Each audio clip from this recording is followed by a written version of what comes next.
ini amanat Undang-Undang Perlindungan Anak memerlukan perlindungan, dan perlindungan terhadap anak adalah non-diskriminasi.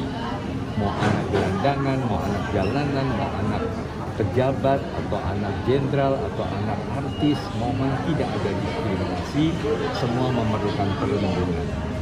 Dan pertama, perlindungan adalah dari pemerintah, baik pemerintah pusat maupun pemerintah daerah. Kedua adalah dari lembaga-lembaga negara seperti KPAI, itu Lembaga Negara Perlindungan Anak. Kemudian ya kalau keluarga polisi ya institusi Polri sendiri, kalau keluarga TNI ya institusi TNI sendiri. Mohon juga memberikan perhatian dan perlindungan. Bentuk perlindungan dan untuk anak seperti apa? Iya, dipisahkan dari lingkungan yang menjadi sumber tekanan-tekanan tadi. Jadi kalau misalnya anak dibully secara digital, secara virtual, ya mohon sementara puasa media sosial. Kalau itu dari lingkungan sekolahnya, ya sementara ya mungkin menempuh jalur pendidikan informal atau non formal. Jadi supaya tidak menjadi sumber tekanan-tekanan yang dirasakan oleh anak-anak tadi. Dalam kasusnya Irjen Sambo ini kan anaknya yang paling kecil masih balita gitu ya, kasih itu 1,5. Masih batita, bukan balita lagi, 1,5 tahun kan.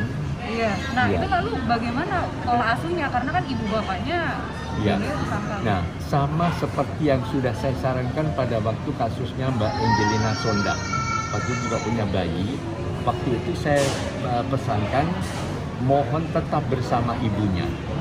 Antara dua, apa misalnya ibunya sementara tahanan rumah, atau kalau misalnya di lembaga pemasyarakatan ya ada fasilitas khusus bukan untuk ibu tapi untuk bayi, karena dalam konteks perlindungan anak dan hak anak yang kebetulan ibunya tersangkut pidana.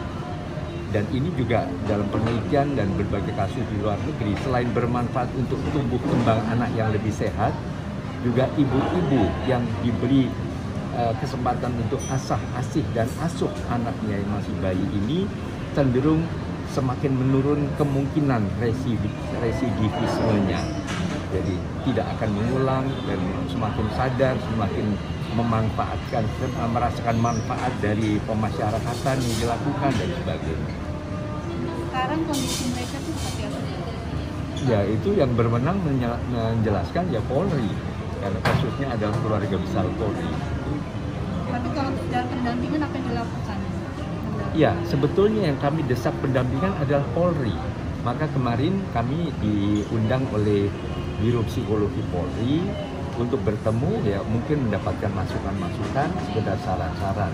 Bahwa kemudian saya juga diajak untuk bersama untuk bisa menambah wawasan dari para psikolog dari Polri, itu adalah masalah lain.